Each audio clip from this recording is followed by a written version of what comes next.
देश का मिजाज नॉर्थ। लेट्स माइक देश का मिजाज और खबरें उत्तर भारत से।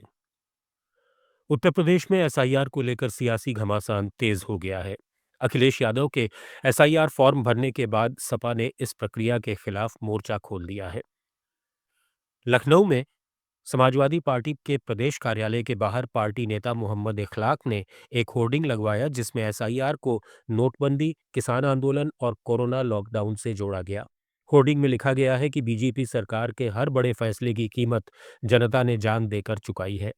नोटबंदी के दौरान बैंकों की लाइनों में मौतें, किसान आंदोलन में 700 से ज्यादा किसानों की शहादत और अचानक लॉकडाउन से हुए पलायन का जिक्र किया गया। इसके साथ ही होर्डिंग में आरोप लगाया गया कि एसआईआर चुनाव ड्यूटी के दबाव में 10 से ज्यादा बीएलओ कर्मियों की जान जा चुकी है। मोहम्मद इखलाक ने कहा कि बीजेपी बिना जमीनी हकीकत समझे फैसले थोप रही है और उनकी पार्टी आगे भी जनता के मुद्दे उठाती रहेगी। उत्तराखंड के अल्मोड़ा में साइबर ठगी को लेकर बड़ा खुलासा हुआ है। यहां तैनात एक प्रशासनिक अधिकारी से साइबर ठगों ने गोल्ड माइनिंग और फॉरेक्स ट्रेड में इन्वेस्टमेंट के नाम पर 1 करोड़ 18 लाख रुपए से ज्यादा की ठगी कर ली। पीड़ित अधिकारी के मुताबिक 4 अगस्त को एक अज्ञात महिला ने व्हाट्सएप कॉल और मैसेज के जरिए संपर्क किया। खुद को मुंबई की गोल्डन ब्राइडर्स इन्वेस्टमेंट कंपनी से जुड़ा बताते हुए मोटे मुनाफे का झांसा दिया गया। ठगों ने ईमेल आईडी के जरिए फर्जी खाता खुलवाया और 4 अगस्त से 12 अक्टूबर के बीच अधिकारी से 1 करोड़ 18 लाख 28,672 रुपए इन्वेस्ट करवा लिए। जब अधिकारी ने रकम निकालने की कोशिश की तो 18% जीएसटी के नाम पर 42 लाख रुपए और मांगे गए। इसके बाद ठगी का एहसास हुआ और साइबर थाने में शिकायत दर्ज कराई गई।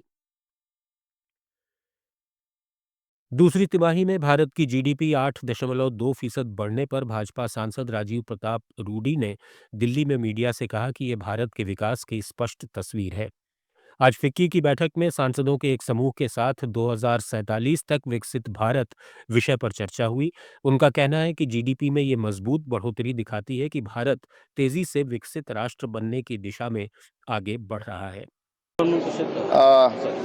आज फिक्की के बैठक में यहाँ जिसमें सांसदों की एक समूह के साथ संवाद हुआ और उनके नए अध्यक्ष का भी चुनाव हुआ, लेकिन सच है 2047 तक जो भारत विकसित रूप से बात की जा रही है उसी पर चर्चा आज थी और देश के प्रधानमंत्री ने सचमुच आज जो 8% का ग्रोथ इस क्वार्टर में दिखा है भारत का, जो अपने आप में एक प्रत्यक्ष रूप से दर्शाता है कि भारत विकसित हो रहा है, प्रधानमंत्री के उस दूरदर्शिता को दर्शाता है। लेट्स माइक देश का मिजाज नॉर्थ।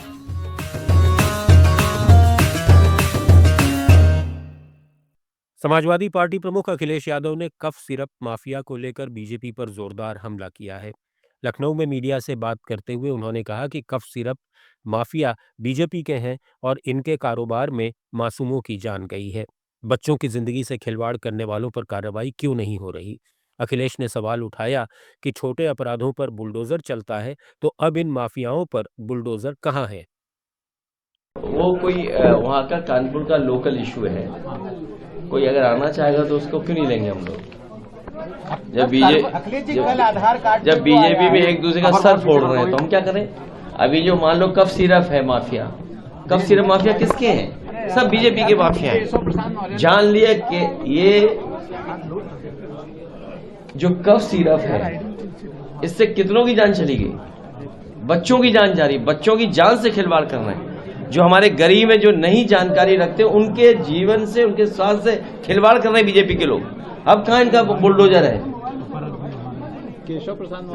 मध्य प्रदेश के गुना में केंद्रीय संचार मंत्री ज्योतिरादित्य सिंधिया ने भाजपा कार्यकर्ताओं के साथ बैठक की जिसमें उन्होंने संगठन को मजबूत बनाने और जनसेवा पर जोर दिया।